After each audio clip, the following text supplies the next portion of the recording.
네, 이번에는 생활 속의 흥미로운 발명과 특허에 대해 알아보는 시간입니다. 네, 오늘도 한국지식재산전략원 조성한 전문위원과 함께 이야기 나눠보겠습니다. 안녕하세요. 안녕하세요.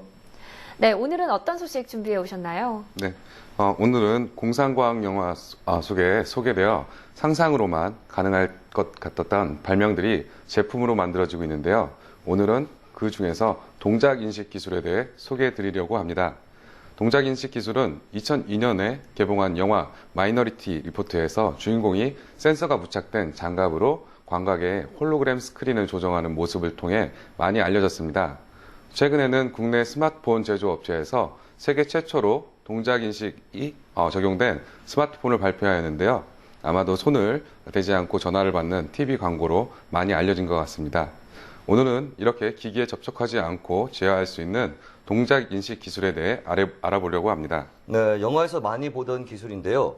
실제로 이렇게 손을 대지 않고 사용자가 동작을 인식하는 이 기술에는 어떤 원리가 숨어 있을까요? 네, 이스라엘의 프라임센스가 개발하여 마이크로소프트사의 게임기에 적용된 키넥트라는 기술을 통해서 동작인식 그 발명의 원리를 소개해 드릴 수 있을 것 같습니다. 키넥트라는 기술은 움직이는 신체의 일부의 공간적인 좌표를 인식하고 변화를 측정하므로 장갑에 부착된 센서나 반지 등과 같은 표시물 없이 사용자의 동작을 인식할 수 있고, 이는 카메라와 스켈레톤 모델이라는 모션 컨트롤 알고리즘을 통해 구현할 수 있습니다. 그리고 거리 정보가 필요한 경우에는 2대 이상의 카메라를 사용해서 거리 좌표를 인식할 수 있는 3D 기술도 적용되었습니다. 또 별도의 적외선 센서를 이용하는 경우도 있는데요. 최근 관심을 끄는 제품 중에 마이오라는 제품이 있습니다. 카메라와 같은 비전 센서를 이용하지 않는 대신에 근전도 센서와 관성 센서를 이용해서 25가지의 제한된 동작을 인식하고 로봇 등 다양한 기기들을 제어하는 방식입니다.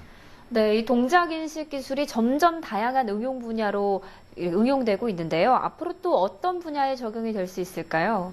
네. 동작인식 기술은 잡음이 많은 곳에서 음성인식 기술을 대체하거나 보완하는 기술로 각광을 받고 있으며, 카메라 등과 같은 비전 센서가 부착된 스마트폰, 자동차 등 다양한 응용 분야로 확대될 것으로 보입니다. 구글 글래스 시제품의 경우에도 근접 센서를 이용하여 눈의 깜빡거림을 통해 사진을 찍을 수 있는 기능을 가지고 있고요.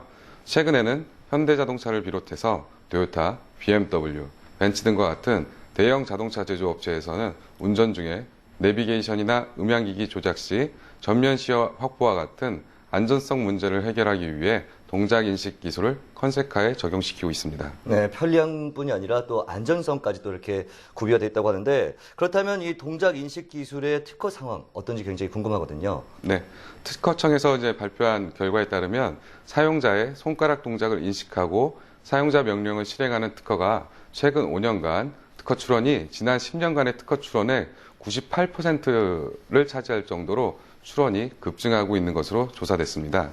네, 국내 기업들도 동작 인식 기술을 확보해서 점점 빠르게 경쟁력을 확보해 나가고 있는 것 같습니다.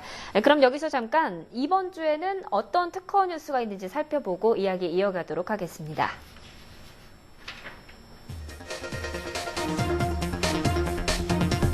최근 5년간 정부의 연구개발 사업을 통해 창출된 특허가 양적으로 성장했지만 우수 특허 비율이 낮고 기술 이전 등 활용도가 미흡한 것으로 조사됐습니다. 마이크로소프트가 구글과의 안드로이드 특허 소송에 패하면서 연간 2조 원에 달하는 유럽 내 안드로이드 로열티 수입 가운데 상당액을 날릴 위기에 처했습니다. 삼성전자가 애플을 상대로 낸 두 번째 국내 특허 침해 금지 소송에서 법원이 애플의 손을 들어줬습니다. 네, 한 주의 특허 이슈에 대해서 좀 살펴봤는데, 이 중에서 저희가 주목해야 할 만한, 주목할 만한 부분은 어디일까요? 네, 삼성전자가 국내에서 애플을 상대로 특허 소송을 제소한 결과에 대한 뉴스에 대해서 살펴볼까 합니다. 네, 삼성전자가 안방인 국내에서 애플을 상대로 패소했다라고 전해졌는데 구체적인 과정은 어떻게 됐나요? 네, 이번 삼성전자와 애플의 국내 특허 소송은 두 번째 소송인데요.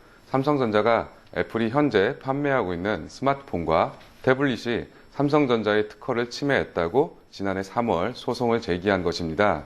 서울중앙지법 민사합의부에서는 이에 대해 원고 패소 판결을 내렸습니다. 구체적으로 삼성이 침해당했다고 주장한 특허는 총 3건인데요. 일부 다른 점이 있지만 보편적인 기술로 판단돼 침해 여부조차 가리지 않은 경우도 있고 애플에 해당 기능이 없어 침해가 아니라고 판단된 경우도 있습니다. 네, 이렇게 삼성전자가 패소한 주요 원인은 무엇이라고 생각하십니까? 네, 제가 생각하기에는요, 애플과 같은 기업과 이제 특허 소송을 진행하려면 입체적인 특허 포트폴리오 구축이 필수라고 할 수 있습니다. 그런데 삼성전자의 경우 상이한 내용의 특허 3건을 활용하여 특허 포트폴리오의 면적을 넓혔지만 특허 포트폴리오의 깊이의 관점에서 본다면 각각의 특허가 진보성 등을 이유로 무력화될 경우에 보완할 수 있었던 그런 특허가 없었던 아쉬움이 있습니다.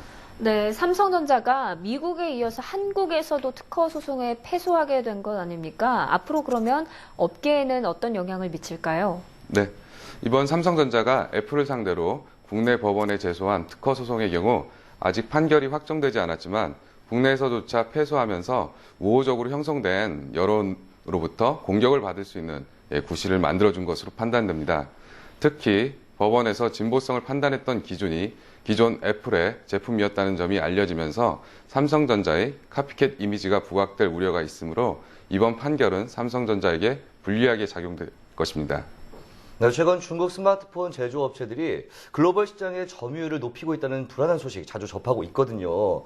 특허 경쟁력 확보를 통해서 국내 스마트폰 제조업체들이 이 세계 시장에서 승승장구하는 모습 또 기대해 보겠습니다. 오늘 말씀 고맙습니다.